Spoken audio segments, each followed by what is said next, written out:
13, I got the shock of my life. I was diagnosed with T1D, type 1 diabetes. I wasn't sure if I'd be able to do all the things I had dreamed of. And the more I learned, the better I felt. They first told us it was me, my mom, and my dad in the doctor's office. And he comes in the room and says, well, your son has diabetes, type 1 diabetes. And I just froze, and I was surprised, but I kind of knew, but I was still surprised. So my dad looked at me and said, it'll be okay, we'll get through this together, and I felt a lot better. I personally didn't know anything. My mom knew about it, but nothing much more than that. My grandmother has type 2, but that's obviously very different than type 1. I was diagnosed when I was 18 months, so I don't remember a life without diabetes. They always told me that it was something that's always really important. When the doctor diagnosed me, I thought everything was over. I thought I couldn't do any more sports. I couldn't eat anything delicious. So I just thought that I couldn't do anything else, but that's all different. I can do anything. Type 1 diabetes is where your pancreas doesn't produce insulin. Without insulin, we'd have no energy. And therefore you need to check your blood sugars, take insulin, and either eat food or take more insulin depending on if your blood sugar is low or high. Normal body produces insulin, and most people don't even know it's there. But you can't live without insulin. I would say that my life changed dramatically after I was diagnosed. There's always, in the back of my mind, like, oh, I have to test my blood sugar before I do an activity. For me, the hardest part of having type 1 diabetes is just remembering to bolus and remembering to test. Because I'm busy with homework, sports, hanging out with my friends, and I'm just like, oh God, I forgot to bolus.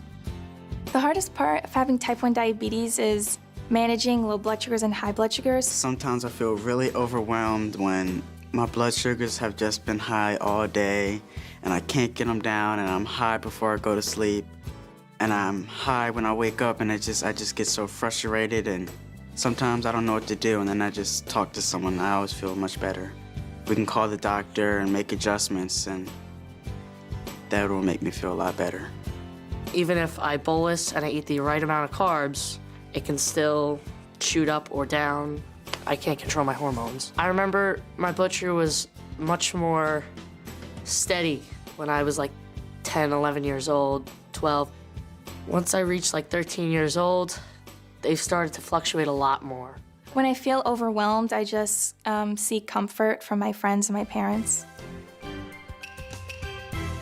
Every new school year, I tell my teachers, look, I have diabetes, and I need to go to the nurse whenever I need to. I need to use the bathroom whenever I need to.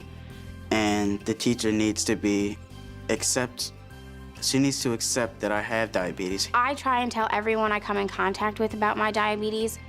I know that it can change and something can turn for the worse at any moment. So therefore, if I'm with someone, even if it's for an hour or two, I think it's important for them to know about the fact that I have diabetes. And although they may not know everything about diabetes, they will know to call for help if something does happen.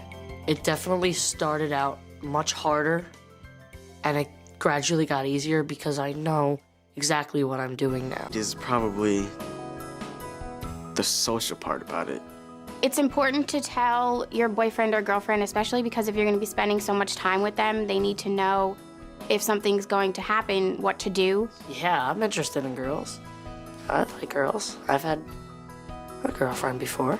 For me personally, it hasn't been awkward at all because I'll just be checking my blood sugar or, taking insulin, and it's just a part of who I am. Therefore, if they're going to accept you for who you are, they have to accept that too. Some kids, they just don't understand what type 1 diabetes is. Diabetes means that you just have to take insulin for what you eat and check your blood sugar beforehand and after. I would want people to know that type 1 diabetes is a serious disease, and it does take a lot of effort from the person who has it and people around them to control it. There's nothing I can't do with diabetes. It's just the same thing with or without. With diabetes, I have to be more careful and more cautious of my health. What makes it easier is that I always have support from my parents and my friends. They always remind me, oh, you have to test your blood sugar, and they're always there to help me. I definitely think a lot of good things have come out of diabetes. I've had opportunities of a lifetime that have come about. I'm more in tune to my body. I feel healthier than most kids.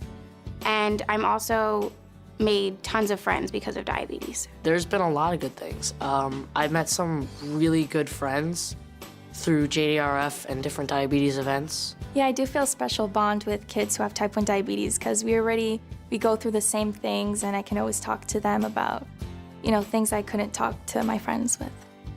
To anybody who's newly diagnosed with diabetes, especially a teenager, I would say, it's not the end of the world, and it's something you have to take care of, but you're gonna live. I know it's gonna be tough in the beginning, but you'll make it, and try to, do the best you can, because it's gonna affect you your whole life. It's getting a lot easier now that I'm older because I do have more control and more knowledge, and I manage things on myself now. The transition to college was definitely difficult. I'm still transitioning. Personally, I've taken care of my diabetes by myself, changing my sites, checking my blood sugar since I was 6 years old, and giving myself my own shots. I know how to do everything on my own. But it was definitely challenging to make sure that I do have the necessary supply since I'm not living at home. It makes you learn more about yourself and what you're really capable of. It is important to keep a good line of connection with my endocrinologist because she can always give me advice on what I'm doing wrong, maybe I'm eating the wrong things or not bolusing enough. Driving with diabetes is definitely a challenge. It's not the biggest challenge I think we have to face as diabetics, but definitely I have to check my blood sugar before I get in the car. If I need to pull over to have a juice, I always have to have juice in the car. Check my blood sugars if I don't feel well. And most importantly, when I get to my destination, check my blood sugar to make sure that I haven't dropped or that I haven't spiked. I know that I really can't be a drinker when I get older. I can't drink a lot of alcohol because it screws up my blood sugars. I personally don't drink, but I do know people who have diabetes that either do drink or have drank in the past. And I know that the effects make your blood sugar go low. For some people, it can make them go high. And when you do drink, you have to be extremely careful with your diabetes. I keep juice boxes, snacks, tablets, quick sugar with me handy at all times because I can go low anywhere. It's not like I only go low when I'm in the nurse's office or when I'm at home. That's the most precious thing you could have. I do a lot of sports. This year, I just did volleyball, and I'm going to do basketball, rugby, and I've been doing kickboxing and yoga for 3 years now. I've been to the Junior Olympics 3 or 4 times, and I've medaled in 2 events, the hurdles and the 100. I love being a part of JDRF because the people there are always friendly and welcoming, they're knowledgeable, and usually the people involved with JDRF, even the volunteers, have the people and everyone's best interest at heart. I like being part of JDRF because so many people get involved. Each year, JDRF has a walk, and that brings us a step closer to finding a cure. If I'm helping raise money for a cure or a better way to treat diabetes, I feel like I'm helping a lot of people, including myself. 2. We're all dealing with a lot of issues other teens don't, and it helps to know we're not the only ones.